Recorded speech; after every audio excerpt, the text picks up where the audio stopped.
Hello everyone, एक बार फिर से स्वागत है आपका अपने यूट्यूब चैनल साइंस गुरु रवि में। आप सभी को पता है अभी आरपीएफ कांस्टेबल की एग्जाम चालू है। 2 मार्च से लेकर के 18 मार्च तक आरपीएफ कांस्टेबल की एग्जाम होने वाली है और आरआरबी एएलपी सीबीटी 2 की एग्जाम की घोषणा भी हो चुकी है। 19 और 20 को एएलपी सीबीटी 2 की एग्जाम है। 2024 में बहुत सारे रेलवे के पेपर हुए हैं, जैसे कि आरआरबी एएलपी सीबीटी फर्स्ट हुआ है, आरपीएफ एसआई वाली एग्जाम हुई है, टेक्नीशियन वाली एग्जाम हुई है, जेई वाली एग्जाम हुई है। इन सभी के पेपर मैंने आपको बहुत अच्छे से देखे हैं। आपके जो पेपर हुए हैं ये सभी पेपर मैंने बहुत अच्छे से देखे हैं। इन पेपरों पर आधारित मैं बायोलॉजी के 100 क्वेश्चन की एक सीरीज स्टार्ट कर रहा हूं। हर रोज मैं आपको 10 क्वेश्चन करवाने वाला हूं। टोटल 10 दिन तक ये सीरीज रहेगी। अगर आप रेलवे, आरपीएफ, कांस्टेबल की तैयारी कर रहे हैं, अभी एग्जाम देने वाले हैं, तो भैया ये जो मैं क्वेश्चन करवाने वाला हूं, इन क्वेश्चन पर आधारित मैं आपको जो कॉन्सेप्ट सिखाने वाला हूं, कॉन्सेप्ट बताने वाला हूं, प्लीज इन कॉन्सेप्ट को क्लियर कर लेना। अगर आपने बायोलॉजी पढ़ी है तो ठीक है, नहीं पढ़ी है तो ठीक है, लेकिन अब जो मैं आपको पढ़ाने वाला हूं ये कॉन्सेप्ट क्लियर कर लेना भैया, क्योंकि यहां से 2024 में जितनी भी एग्जाम हुई है रेलवे की, इन सभी रेलवे की एग्जाम में बहुत सारे क्वेश्चन पूछे गए और लगभग सभी के कॉन्सेप्ट जो है वो सेम है। इसलिए ये जो क्वेश्चन करवाने वाला हूं इनको ध्यान से देखना। इस तरफ आपको क्वेश्चन देखने को मिलेंगे और इस तरफ इन क्वेश्चंस का मैं हल करवाने वाला हूं। चलिए फिर आज की क्लास की शुरुआत करते हैं। ये रहा आपकी स्क्रीन पर क्वेश्चन नंबर 1।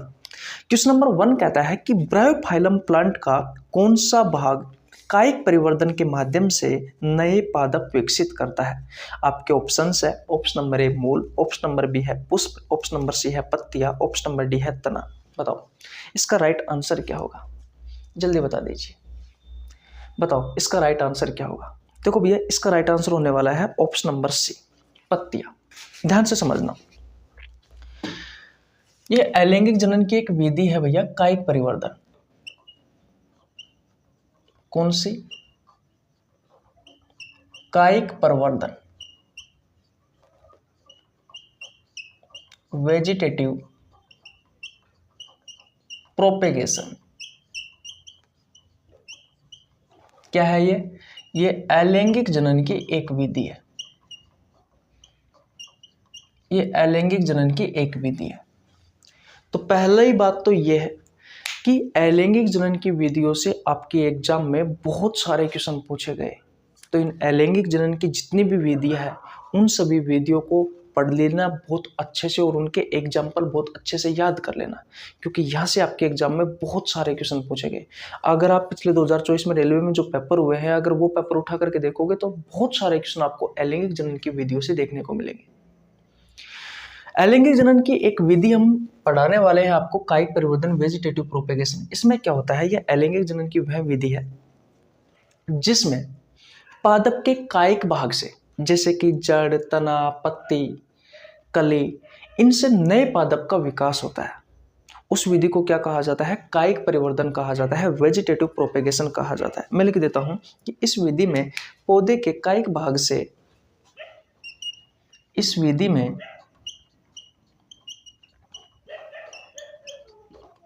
पौधे के कायिक भाग, अब कायिक भाग में क्या क्या गए, जैसे कि जड़ है, तना है, पत्ती है, जड़, तना, पत्ती है, कली है। कायिक भाग से नए पादप का निर्माण होता है। नए पादप का क्या होता है? निर्माण होता है। और जिस विधि के द्वारा होता है उस विधि को कायिक परिवर्तन कहा जाता है, वेजिटेटिव प्रोपेगेशन कहा जाता है। इसके एग्जाम्पल इंपॉर्टेंट है। तना की बात करें तो आलू,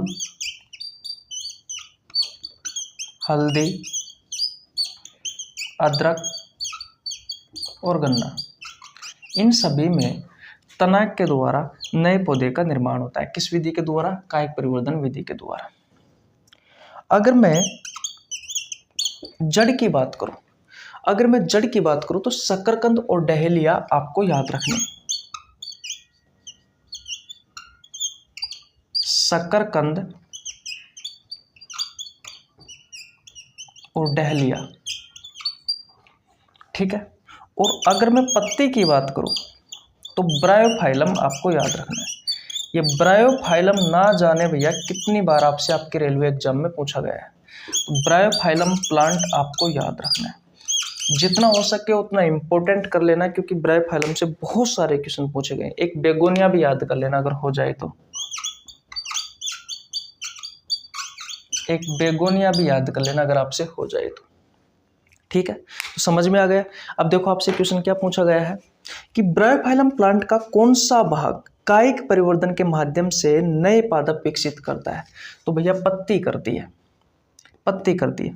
इस ब्रायोफाइलम प्लांट में नए पौधे का जो निर्माण होता है, नया जो पौधा बनता है वो पत्तियों के द्वारा बनता है। पत्तियों में एक उभार आता है हल्का सा, है कि नहीं, वो टूट कर नीचे गिर जाता है और फिर इस विधि के द्वारा उससे ही नए पौधे का निर्माण होता है। बताओ किसी को कोई प्रॉब्लम? बिल्कुल नहीं होनी चाहिए। स्क्रीनशॉट ले लेना, ले लिया? ठीक है। ऐसे बहुत सारी विधि है भैया अलैंगिक जनन की। फ्रेगमेंटेशन है, फिजन है, मुकुलन है, वेजिटेटिव प्रोपेगेशन है, स्पोर फॉर्मेशन है, रीजनरेशन है। इन सभी विधियों को आपको याद करना पड़ेगा और इनके एग्जाम्पल आपको याद करने पड़ेंगे। ठीक है, तो जरूरी है भैया आपकी एग्जाम के लिए। देखिए भैया आगे चलते हैं, मिटा देता हूं, मिट गया। ठीक है, तो क्वेश्चन नंबर 2 आपको अभी स्क्रीन पर दिखाई दे रहा होगा। क्वेश्चन नंबर सेकंड अब आपको स्क्रीन पर दिखाई दे रहा होगा। देखो भैया क्वेश्चन नंबर 2 कहता है कि खमीर अर्थात ईस्ट में जनन की किस अलैंगिक विधि द्वारा जनन होता है? आपके ऑप्शंस है, ऑप्शन नंबर ए है कायिक परिवर्तन यानी कि vegetative propagation, option number B है विखंडन यानी कि फिजन, ऑप्शन नंबर सी है मुकुलन यानी कि बडिंग, ऑप्शन नंबर डी है खंडन यानी कि फ्रेगमेंटेशन। बताओ किस विधि द्वारा होता है? इसका राइट आंसर होगा भैया ऑप्शन नंबर सी मुकुलन। ये भी अलैंगिक जनन की एक विधि है, बडिंग। ठीक है, इसमें क्या होता है, इसमें जीव के शरीर पर एक उभार उत्पन्न होता है। ध्यान से समझना, इसमें क्या होता है, एक जीव होता है और इस जीव के शरीर पर ऐसे एक उभार उत्पन्न होता है। अब ये उभार किसके कारण उत्पन्न होता है? तो एक ही जगह पर बहुत सारा समसूत्री विभाजन होता है। जब एक ही जगह पर समसूत्री विभाजन होगा तो क्या होगा, इस जीव के शरीर पर उभार उत्पन्न हो गया। अब ये उभार जो होता है ये पहले वृद्धि करता है और वृद्धि करने के पश्चात ये जो पादप है, ये जो जनक है जिससे इस नए जीव का निर्माण होता है, इससे अलग हो जाता है। तो इसे हम कहते हैं मुकुल या फिर बड कहते हैं। ये पहले वृद्धि करता है और वृद्धि करने के पश्चात ये नए जीव का निर्माण कर लेता है और ये होता है मुकुलन यानी कि बडिंग। इस विधि को कहा जाता है मुकुलन और बडिंग। याद रखना अलैंगिक जनन की ये एक विधि है, ये भी अलैंगिक जनन की एक विधि है।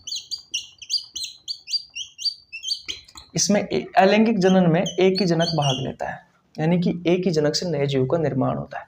जैसा कि मैंने आपको बताया कि इसमें क्या होता है, एक जीव होता है, उस जीव में समसूत्री विभाजन के कारण एक ही जगह पर एक उभार उत्पन्न होता है। उस उभार को मुकुल या बड कहते हैं। यह वृद्धि करता है और वृद्धि करने के पश्चात जनक से अलग हो जाता है और नए जीव का निर्माण कर लेता है। इसके एग्जाम्पल कौन से हैं? तो ये एग्जाम्पल जो है वो है हाइड्रा का। यह हाइड्रा का डायग्राम है भैया। ये क्या है? ये हाइड्रा है। इसमें आपको एक ईस्ट और याद रखना है। ये एक कोशिकीय कवक होता है। ये ईस्ट जो होता है ना, ये एक कोशिकीय कवक है। तो कभी आपसे क्वेश्चन पूछे कि एक कोशिकीय कवक कौन सा है, तो एक कोशिकीय कवक होता है ईस्ट। ठीक है, तो बताओ यहाँ तक किसी को कोई प्रॉब्लम? बिल्कुल नहीं होनी चाहिए। तो इसका राइट आंसर क्या होगा? इसका राइट आंसर होगा भैया ऑप्शन नंबर सी मुकुल या फिर बडी। अब देखो ध्यान से समझने वाली बात यह है कि जितनी भी अलैंगिक जनन की विधियां है सारी की सारी आपको याद होना जरूरी है, क्योंकि यहाँ से आपके एग्जाम में क्वेश्चन पूछे गए और आगे भी पूछे जाने की संभावना है। तो स्क्रीनशॉट ले लीजिए। दूसरा क्वेश्चन हो गया ना कंप्लीट। ठीक है, 100 क्वेश्चन करवाने वाला हूं। अब इन जो मैं तो भैया क्वेश्चन करवाऊंगा, अब ये तो नहीं है कि भैया क्वेश्चन मिल जाएंगे, क्वेश्चन नहीं मिलेंगे, लेकिन कॉन्सेप्ट आपको आपके एग्जाम में जरूर मिलेगा मेरे भाई। इस बात का आपको ध्यान रखना है। तो 2 क्वेश्चन से आपको क्या सीखने को मिला कि भाई अलैंगिक जनन की विधियों से आपके एग्जाम में क्वेश्चन पूछे गए हैं, तो आगे भी पूछे जाने की संभावना है। ठीक है, ओके। अब बात करते हैं तीसरे क्वेश्चन की। देखो भैया तीसरे क्वेश्चन में क्या होता है। तीसरा क्वेश्चन आपको स्क्रीन पर दिखाई दे रहा होगा। तीसरा क्वेश्चन कहता है कि निम्न में से कौन सा एक कोशिकीय जीव है। आपके ऑप्शंस है, ऑप्शन नंबर ए है अमीबा, ऑप्शन नंबर बी है पैरामीशियम, ऑप्शन नंबर सी है यूग्लिना और ऑप्शन नंबर डी है भैया उपरोक्त सभी। बताओ इसका राइट आंसर क्या होगा। इसका राइट आंसर होगा भैया ऑप्शन नंबर डी उपरोक्त सभी। देखो अमीबा एक कोशिकीय जीव है, पैरामीशियम है यह भी एक कोशिकीय जीव है, यूग्लिना है यह भी एक कोशिकीय जीव है, एक है क्लेमाइडोमोनास यह भी एक कोशिकीय जीव है, एक है नोस्टोक यह भी एक कोशिकीय जीव है। इसके अलावा और क्या याद रखना है आपको, और याद रखना है डाइटम याद रखना है। ये सभी भैया और बैक्टीरिया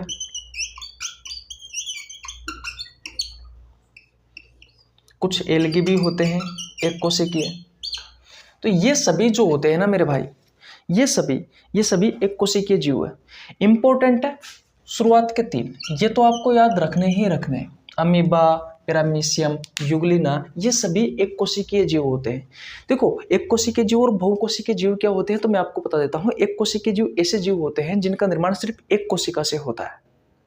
जैसा कि मैंने आपको एग्जाम्पल बताया है अमीबा में एक ही कोशिका में डाइजेशन हो सकता है, यानी कि पाचन हो सकता है, गमन हो सकता है, उत्सर्जन हो सकता है, शोषण हो सकता है कि नहीं। तो अगर एक ही कोशिका में ये सब हो तो वो होती है भैया एक कोशिका। जैसे कि एग्जाम्पल है अमीबा, तो अमीबा में सारी चीजें संभव है। ठीक है, paramecium, Euglena, Chlamydomonas, Nostoc, diatom, bacteria, कुछ एल्गी है, ये सभी एक कोशिकीय जीव है। आपके एग्जाम में बार बार पूछा जाता है कि निम्न में से कौन से एक कोशिकीय जीव का उदाहरण है, निम्न में से कौन से एक कोशिकीय जीव का उदाहरण नहीं है। इस प्रकार के क्वेश्चन अक्सर आपसे पूछे जाते हैं। तो आपको ये भी चीज पता होना जरूरी है कि भैया कौन से एक कोशिकीय जीव है और कौन से बहुकोशिकीय जीव है। तो मैं आपको बता रहा था कि एक कोशिकीय जीव ऐसे जीव होते हैं जिनका निर्माण एक कोशिका से होता है, वो होती है एक कोशिकीय जीव। और जिनका निर्माण बहुत सारे कोशिकाओं से होता है वो होते हैं बहुकोशिकीय जीव। जैसे कि हम हैं, पेड़ पौधे हैं, हमारा जो निर्माण है वो बहुत सारे कोशिकाओं से होता है। इस वजह से हम जो होते हैं वो होते हैं बहुकोशिकीय। ठीक है, तो तीसरा क्वेश्चन कंप्लीट हो गया। ठीक है, स्क्रीनशॉट ले लीजिए। ले लिया तीसरे क्वेश्चन का स्क्रीनशॉट। इसका राइट आंसर होगा ऑप्शन नंबर डी।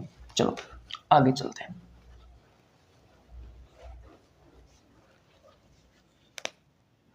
देखो भैया 4 नंबर क्वेश्चन नंबर 4 आपको स्क्रीन पर दिखाई दे रहा होगा। निषेचन के बाद फल में क्या विकसित होता है। निषेचन के बाद फल में क्या विकसित होता है। आपके ऑप्शंस है, ऑप्शन नंबर ए अंडाशय, ऑप्शन नंबर बी है परागकोश, ऑप्शन नंबर सी है वर्तिकाग्र, ऑप्शन नंबर डी है वर्तिका। देखो भैया मैं आपको बता देता हूं कि प्लांट मॉर्फोलॉजी वाला एक चैप्टर है जिसमें हम जड़, तना, पत्ती, फूल, फल इन सब के बारे में पढ़ते हैं। ठीक है, बॉटनी में आता है ये चैप्टर।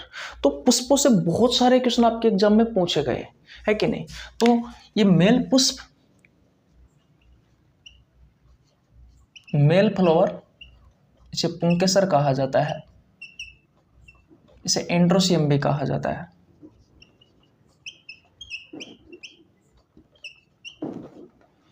ठीक है, एक तरफ होता है फीमेल फ्लावर। दोनों की संरचना मैं आपको बता देता हूं। ये होता है स्त्री केसर, गायनोसियम। ठीक है, मेल फ्लावर की संरचना कुछ इस तरीके से होती है। ये वाला जो भाग होता है ये होता है फिलामेंट, दिख तो रहा है ना आपको।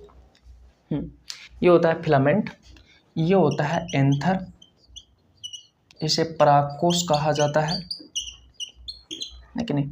और इसके अंदर एक दानेनुमा व्हाइट रंग का एक संरचना पाई जाती है, इसे कहा जाता है पोलिन ग्रेन।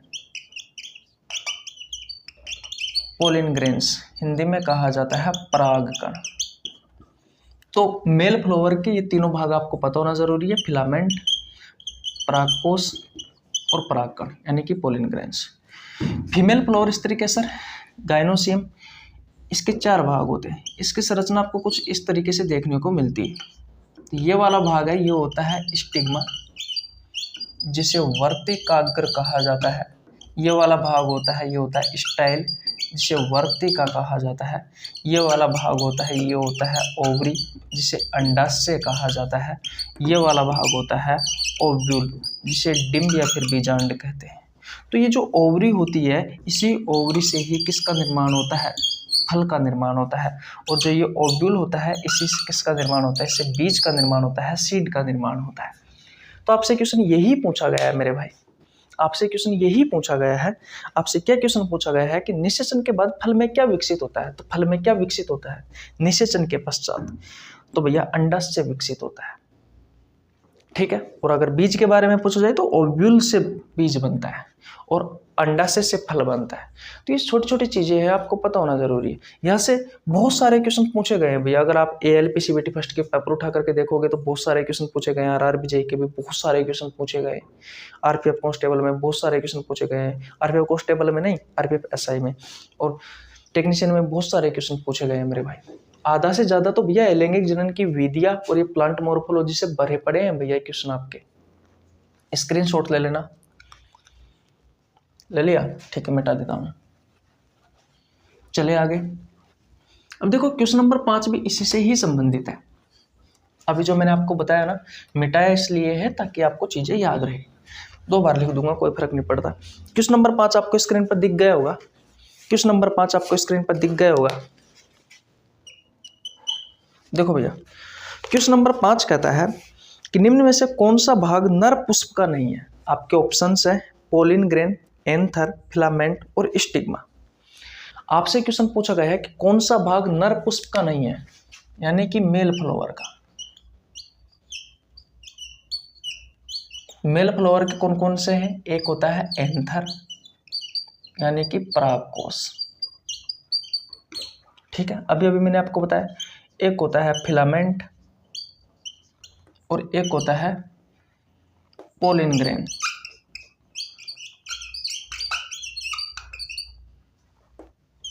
पोलिन ग्रेन्स, ठीक है। इसे परागकण कहा जाता है।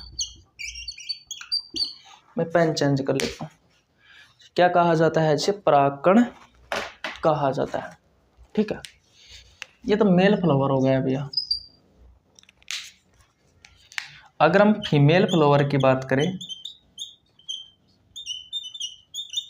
इसके 4 भाग होते हैं। एक होता है स्टिग्मा, एक होता है स्टाइल, एक होता है ओवरी और एक होता है ओव्यूल। तो आपसे क्वेश्चन यही पूछा गया है कि भैया जो मेल फ्लावर है,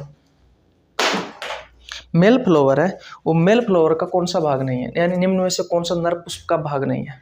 तो देखो ऑप्शन में क्या होगा? स्टिग्मा। ये स्टिग्मा दिया गया है, फीमेल फ्लावर का भाग दिया गया है ऑप्शन में। तो ऑप्शन नंबर डी इसका राइट आंसर होगा, ठीक है। तो क्वेश्चन नंबर 5 समझ में आ गया? किसी को कोई प्रॉब्लम यहाँ तक बिल्कुल नहीं होनी चाहिए। तो स्क्रीनशॉट ले लीजिए भैया। ले लिया? ठीक है, आगे चलते हैं। आगे चलते हैं भैया। बहुत दिन बाद में क्लास आ रही है आज, क्योंकि मैं घर चला गया था। घर जाना इम्पोर्टेंट था क्योंकि काम था। अब देखो भैया, क्वेश्चन नंबर 6 आपको स्क्रीन पर दिखाई दे रहा होगा। देखिए भैया, क्वेश्चन नंबर 6 आपको स्क्रीन पर दिखाई दे रहा होगा। क्वेश्चन नंबर 6, क्वेश्चन नंबर 6 क्या कहता है कि हमारे पर्यावरण के लिए कागज के कप की कौन सी विशेषता इसे प्लास्टिक के कप से बेहतर बनाती है? आपके ऑप्शन है बायोडिग्रेडेबल, ऑप्शन नंबर बी है non biodegradable, option number C है डिस्पोजल, ऑप्शन नंबर सी है नॉट डिस्पोजल। देखो भैया, यहां पर एक कॉन्सेप्ट है, क्लास 10th NCERT से लिया हुआ कॉन्सेप्ट है। यहाँ से आपके एग्जाम में बहुत सारे क्वेश्चन पूछे गए, RRB JEE में यहाँ से बहुत सारे क्वेश्चन पूछे गए। एक है बायोडिग्रेडेबल,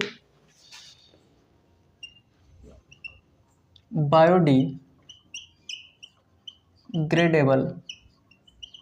और एक होता है नॉन बायोडिग्रेडेबल,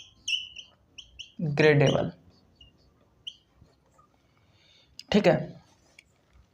इसका मतलब होता है जैव निम्नीकरण हिंदी में, और इसका मतलब होता है गैर जैव निम्नीकरण। अब ध्यान से समझना, जैव निम्नीकरण क्या होता है और गैर जैव निम्नीकरण क्या होता है। तो ऐसे पदार्थ जो सूक्ष्म जीवों की सहायता से अपघटित हो जाते हैं, जो टूट जाते हैं, वो सभी आते हैं भैया जैव निम्नीकरण में। अब सूक्ष्म जीवों की सहायता से, सूक्ष्म जीव जैसे कि छोटे मोटे बैक्टीरिया है, कवक है, इनकी सहायता से वो टूट जाते हैं, नष्ट हो जाते हैं, प्रकृति में घुल जाते हैं। उन जीवों को कहा जाता है, उन पदार्थों को कहा जाता है बायोडिग्रेडेबल, यानी कि गैर जैव ने जैव निम्नीकरण। जैसे कि मनुष्य का मल, जंतुओं का मल, जंतुओं का मल देखा है, गोबर देखा है। अगर आप जैसे कि मान लीजिए कोई गाय है, गाय ने मल त्याग किया, वो जमीन पर पड़ा हुआ है, कुछ दिन के बाद में अगर आप उस मल को देखोगे तो वो धीरे धीरे नष्ट हो जाता है, वो प्रकृति में विलुप्त हो जाता है, क्योंकि सूक्ष्म जीव जो होते हैं अपघटित, उनका अपघटन कर देते हैं और भैया वो धीरे धीरे प्रकृति में मिल जाते हैं। जैसे कि कागज है, कागज भी भैया पेड़ पौधों से ही तो बनता है कागज भी, तो ये भी अब इनका भी अपघटन हो जाता है एक निश्चित समय पश्चात में। इसके अलावा मनुष्य और जंतुओं का मर्त शरीर, ये आपके एग्जाम में पूछे गए एग्जाम्पल है भैया। फल है, सब्जी है और सूती वस्त्र है। ये सभी ऐसे पदार्थ है जिनका सूक्ष्म जीवों की सहायता से अपघटन हो जाता है, ये प्रकृति में मिल जाते हैं। लेकिन गैर जैव निम्नीकरण नॉन बायोडिग्रेडेबल ऐसे पदार्थ होते हैं जिनका सूक्ष्म जीवों के द्वारा अपघटन नहीं होता है, जो प्रकृति में मिलते नहीं है। जैसे कि कांच की बोतल,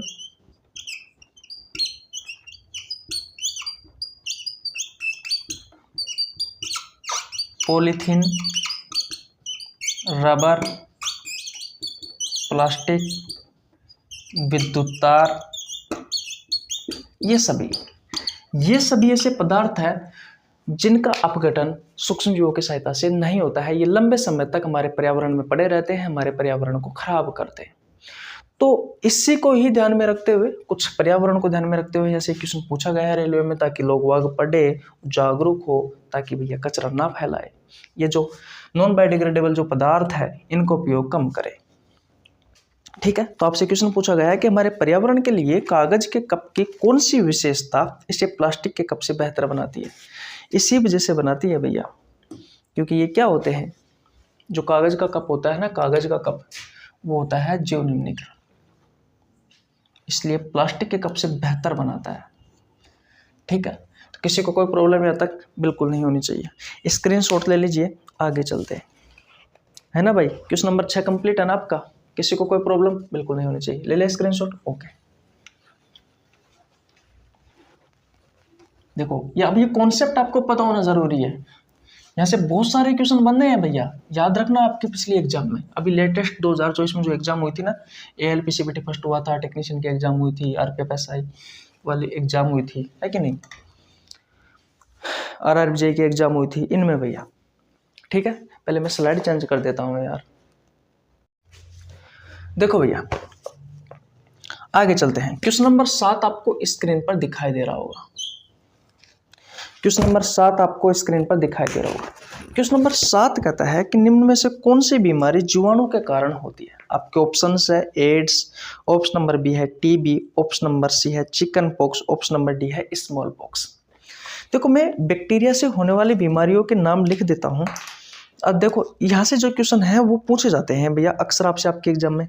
अब इस क्वेश्चन को कराने का मतलब क्या है, ताकि आपको बैक्टीरिया से होने वाली बीमारियों के नाम पता होना ज़रूरी है, वायरस से होने वाली बीमारियों के नाम आपको पता होना ज़रूरी है कि नहीं भैया। इसके अलावा कवक से होने वाली बीमारियों के नाम आपको पता होना ज़रूरी है, प्रोटोजोआ से होने वाली बीमारियों के नाम आपको पता होना ज़रूरी है, अनुवांशिक रोगों से होने वाली बीमारियों के नाम आपको पता होना ज़रूरी है, विटामिन की कमी से होने वाली बीमारियों के नाम आपको पता होना ज़रूरी है कि नहीं। इन सभी के बारे में आपको पता होना ज़रूरी है मेरे भाई, तभी तो काम चलेगा, नहीं तो ऐसे कैसे चलेगा, है कि नहीं।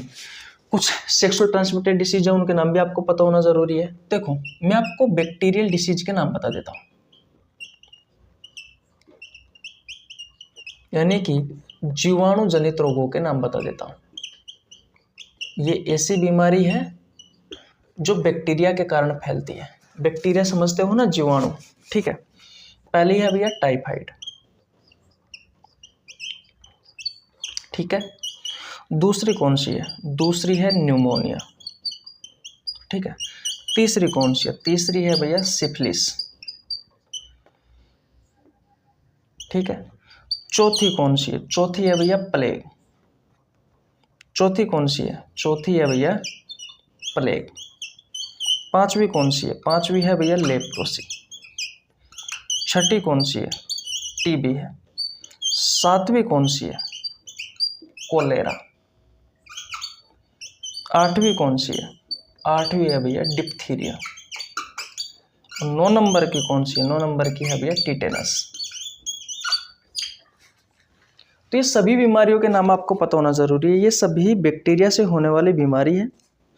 बहुत सारी बीमारियां हैं, लगभग 20 से 25 बीमारी है जो वायरस के कारण होती है, उनके नाम भी आपको पता होना जरूरी है। बैक्टीरिया से होने वाली कुछ बीमारियां हैं, इनके नाम आपको पता होना जरूरी है।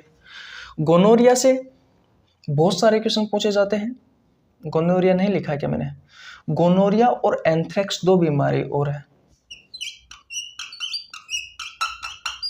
एक है गोनोरिया और एक है एंथ्रेक्स।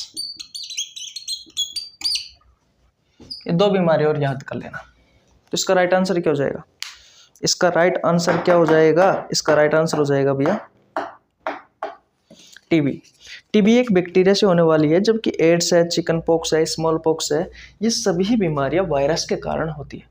तो इन सभी बीमारियों के नाम आपको याद होना जरूरी है। भाई इनके बारे में डिटेल में पढ़ो या ना पढ़ो, लेकिन कुछ महत्वपूर्ण इंपॉर्टेंट बीमारियां जैसे कि टीबी है, एड्स है, इनके बारे में तो आपको पढ़ना ही पढ़ना है कि नहीं। जैसे कि रेबीज है, पोलियो है, यहाँ से क्वेश्चन पूछे जाते हैं। पोलियो के टीके की खोज किसने की, है कि नहीं। तो ये अच्छी अच्छी बीमारियां, इनके बारे में पढ़ लीजिए और इनके याद कर लीजिए। भाई कौन सी बीमारी वायरस के कारण होती है, कौन सी बीमारी बैक्टीरिया के कारण होती है, कौन सी बीमारी प्रोटोजोआ के कारण होती है, कौन सी बीमारी कवक के कारण होती है, कौन सा अनुवांशिक रोग है। ये सारी चीजें याद करने में क्या जाता है, कर लीजिए, क्योंकि यहाँ से अक्सर क्वेश्चन पूछे जाते हैं भैया, है कि नहीं। और सेक्सुअल ट्रांसमिटेड डिसीज है, उनके बारे में भी आपको पता होना जरूरी है। तो 7वां क्वेश्चन कंप्लीट हो चुका है।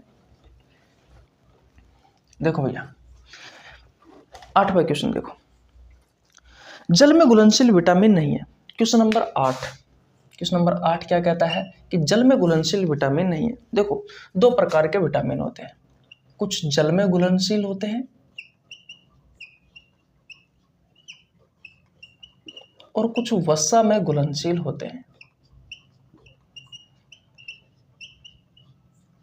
जल में घुलनशील होते हैं वो होते हैं विटामिन बी और सी, और वसा में घुलनशील जो विटामिन होते हैं वो होते हैं के, डी, ई, ए।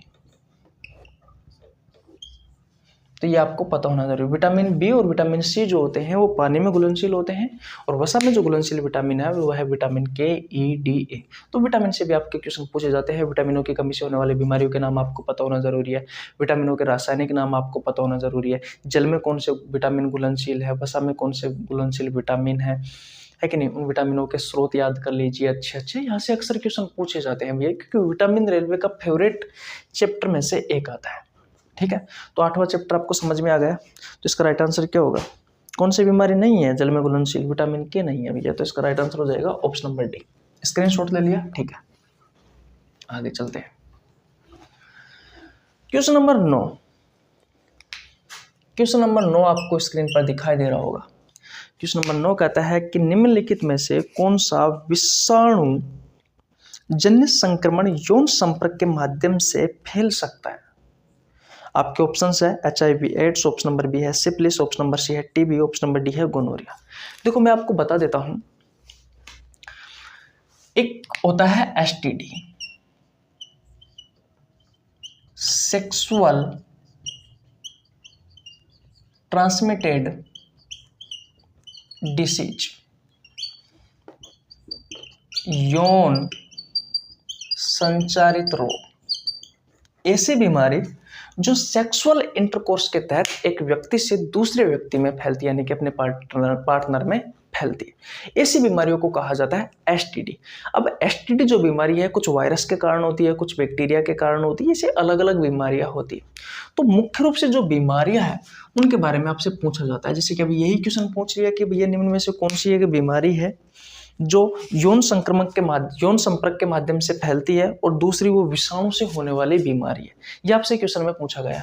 तो वायरस से होने वाली जो बीमारी है वो ऑप्शन में है एड्स, तो यही इसका राइट आंसर होगा। लेकिन टीबी जो है वो याद रखना भैया एसटीडी नहीं है, सेक्सुअल ट्रांसमिटेड डिसीज नहीं है, ये यौन संपर्क से नहीं फैलती है एक व्यक्ति से दूसरे व्यक्ति में। लेकिन यहाँ पर ऑप्शन में सिफिलिस हो रहा है और एक है गोनोरिया। ये याद रखना दोनों बीमारी जो है ये बैक्टीरिया के कारण होती है और ये दोनों के दोनों ही भैया एसटीडी है। तो इस चीज के बारे में भी आपको पता होना जरूरी है। ठीक है, किसी को कोई प्रॉब्लम यहाँ तक बिल्कुल नहीं होनी चाहिए। स्क्रीनशॉट ले लीजिए।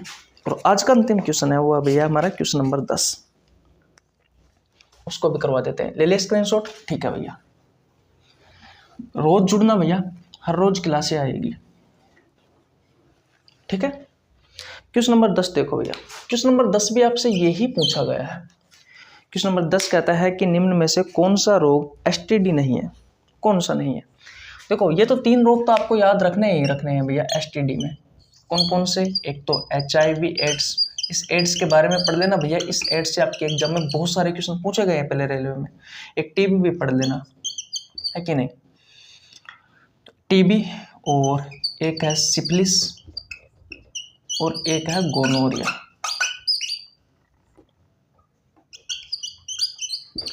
तो ये तीनों जो है ये एसटीडी है मेरे भाई, लेकिन ये जो है ये एसटीडी नहीं है। यानी कि ये तीनों यौन संपर्क से फैलते हैं, लेकिन टीबी जो है तपेदिक क्षय रोग कहा जाता है, ये यौन संपर्क से नहीं फैलता है। ये एक बैक्टीरिया से होने वाली बीमारी है।